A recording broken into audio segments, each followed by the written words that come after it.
there be light. There we go. There we go. Yo, I'm looking stacked. Stacked, baby. Doing a little lawn work and demolition. Gives you a nice pump. Is that what that does for you? Yeah. See, I have to create my own accountability until I hit recording. He'll pick up. You'll see that.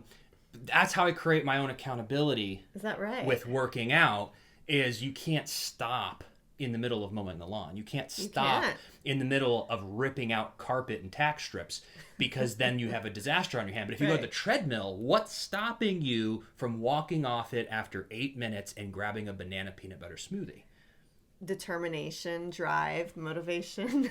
But what if you pin yourself in a situation that you can't, that you don't have to be motivated, you don't have to be disciplined, you put yourself in situations that demand it? Totally get that. And it's so funny. I feel a lot of people talk about, like, I was talking to your cousin about running, and didn't she do a full marathon or a half marathon at some point? Yeah. Yeah. So she's this incredible athletic woman, and she did a marathon. But I had a talk with her, and she goes, I just hate running. She goes, I did it. I got the t-shirt, and I'm done with running. Now she does other stuff. Yeah. But it's so funny because someone like myself, I genuinely love running so much. I can never imagine giving that up. But it's just funny how different strokes for different folks, because some things you like, some things you don't. Why are you looking at me like that? I had an entire pot of coffee. I got a big day ahead of me today. We got just like an immense amount of things to do. Okay, let's start with the first thing. What are you up to when we're done with the editing? After the editing. Going to pick my dad up from the airport. And why is your dad in town? What are we doing? Because we're putting down vinyl floors in the dining room and living room. Yeah. And so we've been living in a cement palace with little strips of carpet.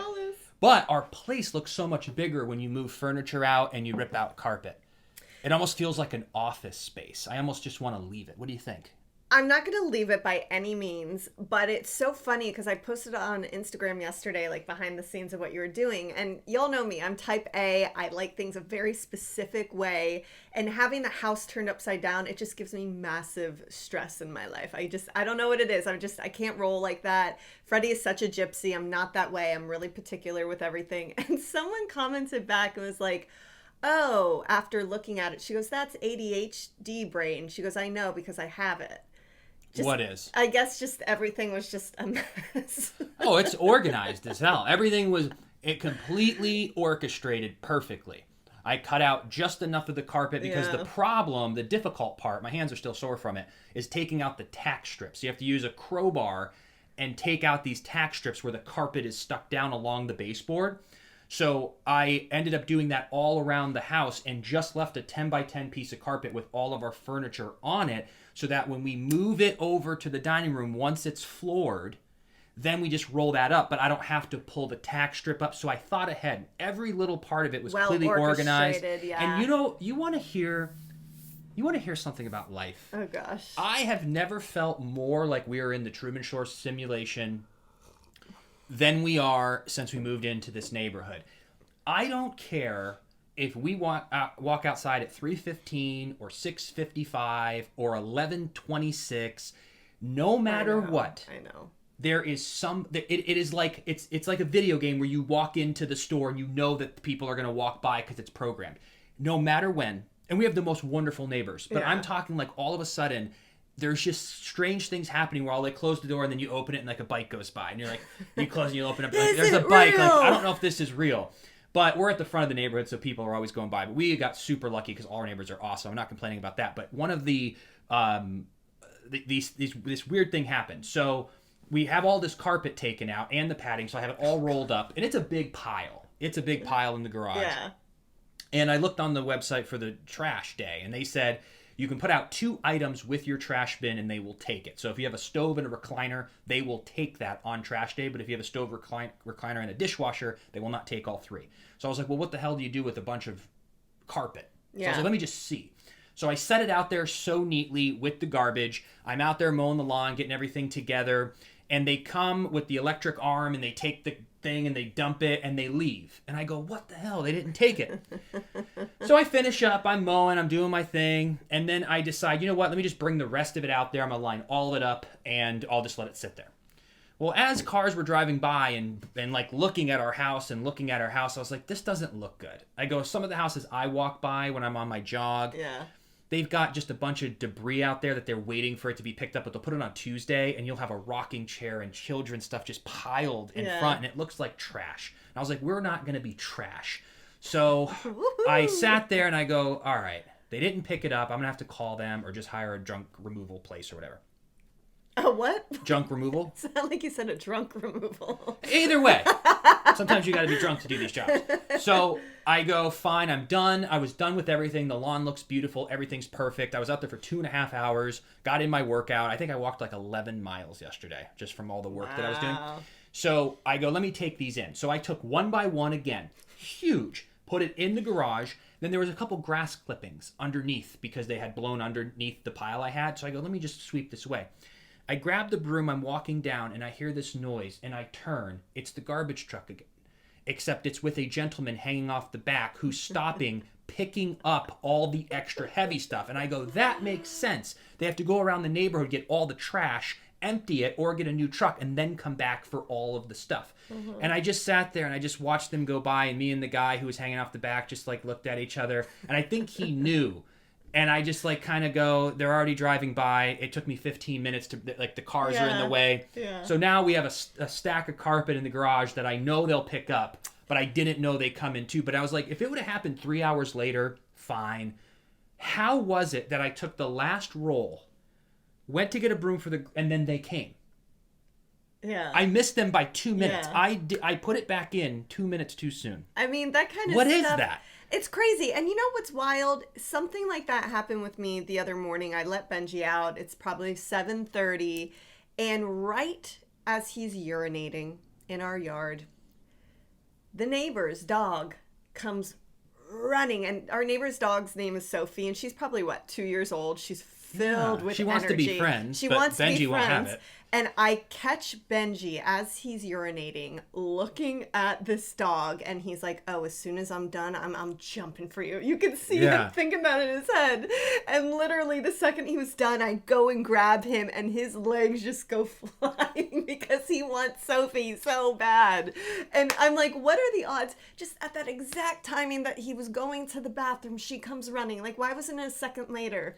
Why was it? There's a lot. That's what I'm time? saying. Like it's hard to explain because we've been in this house for almost a year. This has happened where you just go like it's per second where you're just like, how is that lining up? And it's just so wild. But it feels very simulation here for the first time in my life. I just feel like you're in a video game. Like I'm in a video game.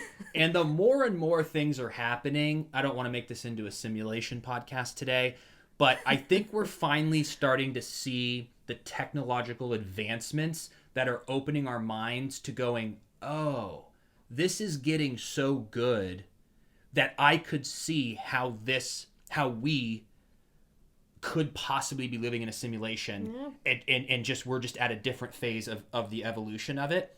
Because as we're starting to see artificial intelligence come out, I just screenshot this new, I can't wait for this. I just screenshot this new AI that's like new, but think about by 2030 how great this is going to be. It will like scan your face, learn your mouth and everything about you, how you sound. Right. And then it will just produce a real, almost undetectable, it'll get better with time, where I could just type in or talk into the program and it will generate me sitting at my desk talking about a topic without having to actually sit here and do a 30-minute presentation on X, Y, and Z. I can just tell it. It'll generate me almost to the point, even now, that you almost couldn't tell.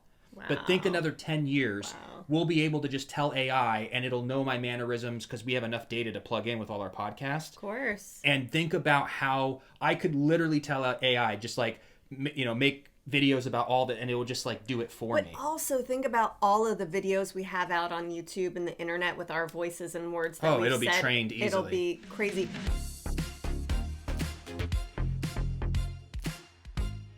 Today's episode is sponsored by HelloFresh. With HelloFresh, you get farm-fresh, pre-portioned ingredients and seasonal recipes delivered right to your doorstep. Skip trips to the grocery store and count on HelloFresh to make home cooking easy, fun, and affordable. That's why it's America's #1 meal kit.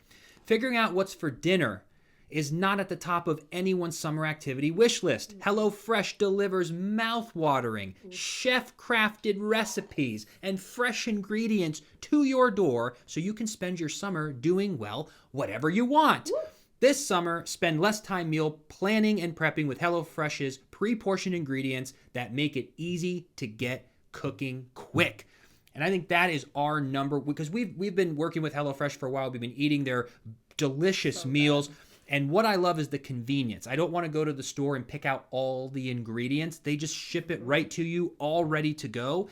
And you start learning how to cook. So you put ingredients with other ingredients. Right. And you go, oh, I never thought I could do carrots like this. And you go, oh, that's actually really delicious. I'm going to use that in the future. Take it from a novice. Anyone can cook with yes. HelloFresh. Yeah, she kind of gets it ready, and I think I do the helping and the flipping and the serving. Accurate. You know, but that's our little, you know. But we like it. It makes it great, especially in the summer when we're running around like crazy. Just easy peasy. And here's the best part that I can't wait to share with you, because this is incredibly generous, and I'm so happy that you all can take advantage of this. You can get 16 free meals and free shipping, which is just incredible. Yeah. That's a lot of food. I love free, and I love food. So if you want to hop on this journey, go to HelloFresh.com/FreddieAlyssa16 and use code FreddieAlyssa16 for 16 free meals plus free shipping. Go to HelloFresh.com/FreddieAlyssa16 and use code FreddieAlyssa16 for 16 free meals plus free shipping. Woo! Get to cooking, baby.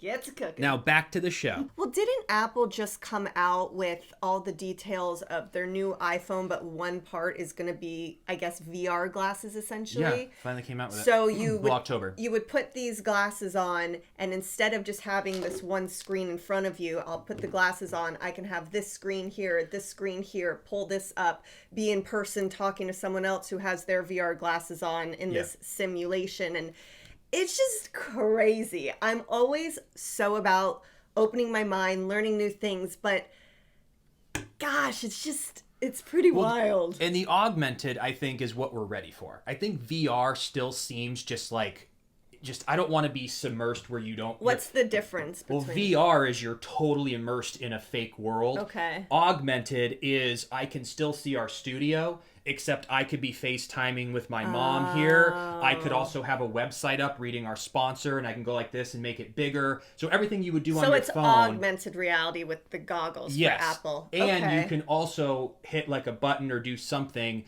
where you do block out the real world, so you can focus on watching a movie, or you can focus on just a project. But if somebody enters the room, it'll open up so that you're aware that someone's in the room. So it'll make it more transparent, so where you can see through the movie. Theft could happen if that. Oh, you're just sitting in your own world.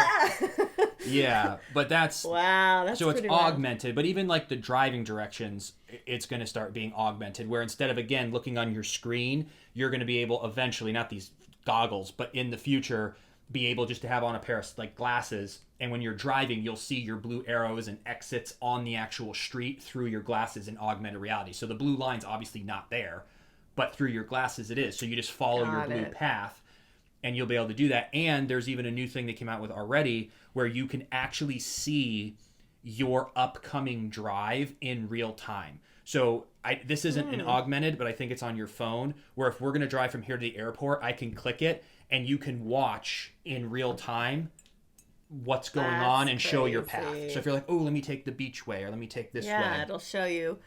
Wowzers. You know, I remember back in Jersey, now this was VR, where you put the headset on and you're immersed, and it was underwater with sharks. And I remember it felt so real. It was really flipping me out. That, I don't know, but I think they will start with augmented, and once people get used to that, who knows? Whatever happened to the Metaverse? Remember everyone was talking about that, and it's this big virtual reality world? I think it's just a little too premature. It just feels like Wii. Remember Nintendo Wii? Like it just doesn't seem... Oh, yeah, I don't want it to be cartoon. That's what I'm interested in. Like even the video games that are coming out, they're more realistic. But it's like once we can get together and have a more augmented... I think AR is going to come first. It's already here, but these are like ski goggles. So how will they eventually get them into little glasses? Will they get them into contacts eventually? Like, I don't know, but it's bulky right now. And I think it'll be cool if you're going to have a meeting and you just sit here in your office and put them on, and that's kind of cool. But I don't think we're going to use it that much. Right. But we don't know the features yet. Well, okay, so Facebook and Instagram are both owned by Meta, essentially. That's how that works, right? Okay.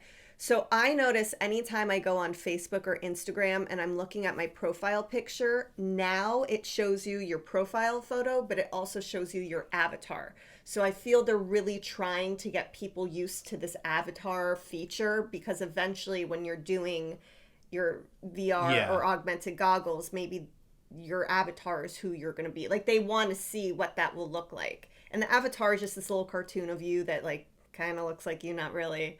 But you can, edit it. And I don't know. I just think they're trying to test and figure out what would work and how to eventually get from point A to point B, if we're really going to dive into it. I think it's people though who are who can find it useful.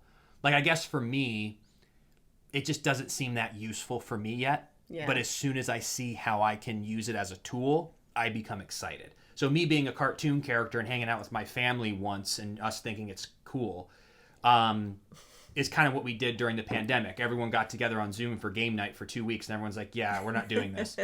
So it's like, I haven't found yet, it's so early, like a way to use it productively, or even do I need to wear it to watch a movie? I kind of like the couch in a movie right now, until it gets to a point, I don't really see the value yet. I think with any new feature, any new thing in the world, it's gonna be who can get there first and get the biggest cash grab in the sense of business. They even said with the Metaverse, oh yeah, well, you want to be the biggest real estate in Metaverse because that's how you would really be able to grab that. And, the whole first mover's advantage situation of you're there first and you're capitalizing on it if it's business, but you just, who knows about all of this?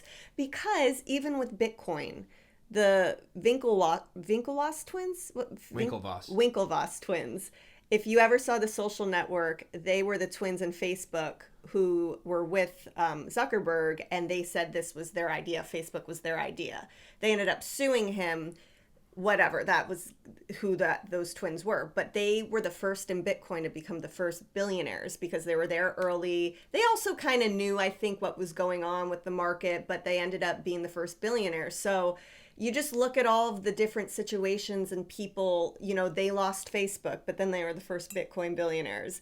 Then there were NFTs, and all these people for so long, it was NFT, and still is if you're in that space and, you have enough, I guess, of an audience who really is invested in that with you. But there are so many new things that some people lean into and some don't. We never were into the NFT situation. I think it's just knowing your audience. Yeah. Like, I don't know how tech our audience is, because we're not tech. I mean, we talk about tech, but like, I don't know if our listener, like if they own Bitcoin and stuff, like right. I'm not sure.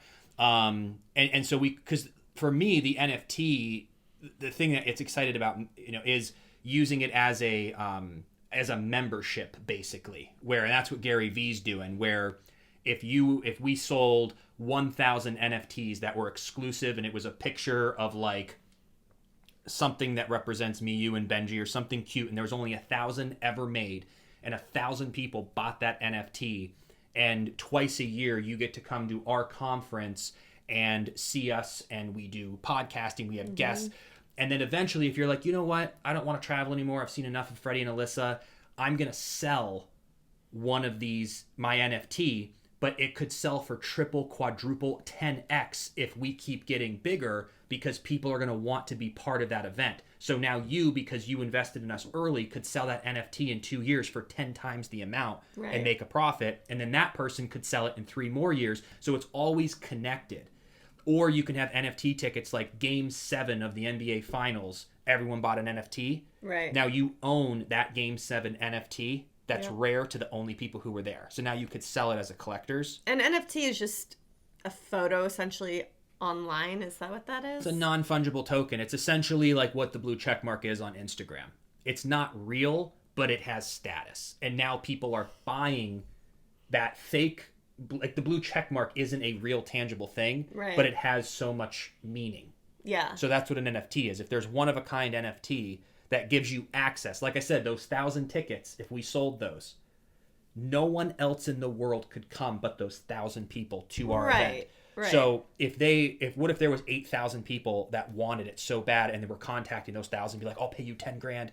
I need that ticket. But don't they look like something though? You can make a picture of anything. Because I remember the monkey one was really famous. But those are like art. Those are what start off as like art, which essentially doesn't have any tactical, like it doesn't get you into a restaurant, doesn't get you into an event, doesn't get you. It just was a collector that, like the Van Gogh painting. Okay. Or the Mona Lisa. Like, we just determined that that's valuable as a society. Got it. Okay. Michael Jordan's rookie card. We just determined that was valuable. Right. So the Bored Apes were just a... Bored Apes, that's what it was. Were just a Look at you art knowing piece. all the NFT. So, but we thought life. about that. And someone like Gary Vee, who has a younger, I would assume, are all in Bitcoin. Like, I just wasn't sure. And honestly, we're not going to be able to sell 1,000 NFTs for an event. You know, it just was before our time. Yeah. I would just, I mean, I don't even know if we get 1,000 people to show up in Orlando to an event for free. Right. So you have to see, like, where you're at in order to invest. But we skipped that. And I'm kind of glad we did, because people made money, but people lost a ton of money. So we kind of just were out of that. Yeah.